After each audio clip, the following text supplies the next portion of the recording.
It is a DNA no. Was what you tum. Anya no wakan. Was what you DNA nim 20 akora na nya dia. It is a DNA fufro na akwa na say. Oh koye DNA fufro. Another DNA na bia.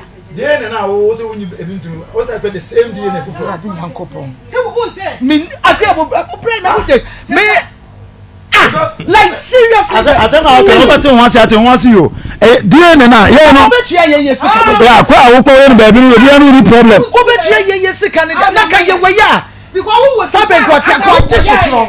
Who was sika? I can wo koye. Eti me see be that we did that. Enti now you are challenging the authenticity of last any media general. Now you say yaji sikio. Say yaji sikio.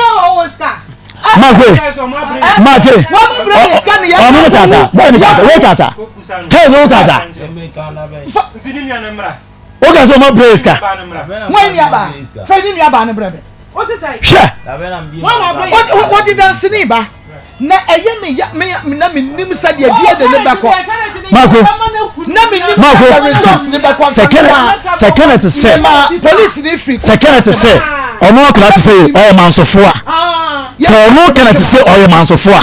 Ya de me say aha. Anya go ni edi. Ye de say wo obi na test. Obi no o pa bet my DNA test ma ko 10.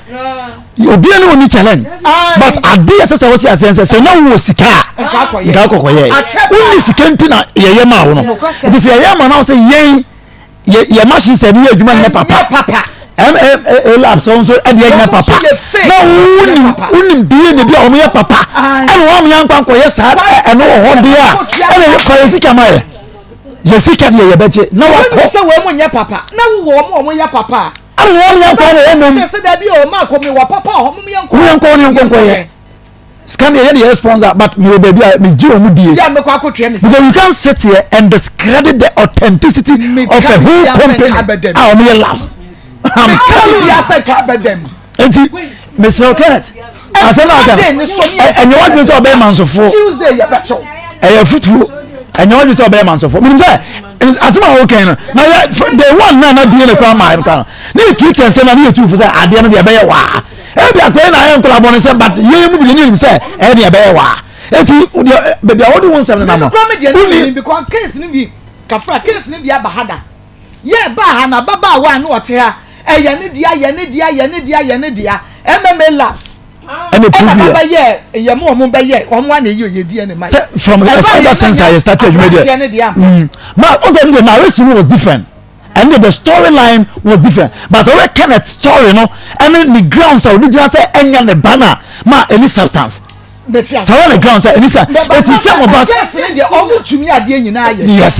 mean yeah papa na ye say because of a girl ba ku bi na wo ba ha yes ye bisa dem 300 or so still yes but later buy no na enya boy ne dia boy foforo dia wo say exactly it is some way somehow no na obi nim say wo say nya wo dia nti ya challenge ma ko edi ni no but DNA results here say ka say won nyintum anya wo ba dia Kenneth ye kwaje Brian I DNA dia ma na ever since I MMA labs ko mo buy no omuri obi ayes han hye ni bi pen me ba ena no wo kan wo se DNA ne ba na se enya ne dia wo mbetu sere so ai wo kan se DNA ne ba na se enya ne dia na e be ma foforo dia wo mu betu sere so na se dwuo de di wo mo no ai wo mbetu wo na se na ya dia hiwa ya dia no papa yes ye ju be fambra kwan so papa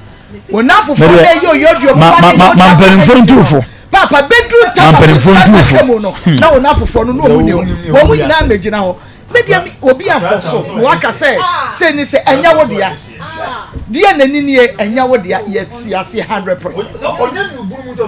Monday ya ne wo ko ba bia wo koye wo dia ni no ye foso saje ya ne wo ko ni yesu akoye witness na won so aye wo dia ni no na ye wi a ya ba ne atwen resource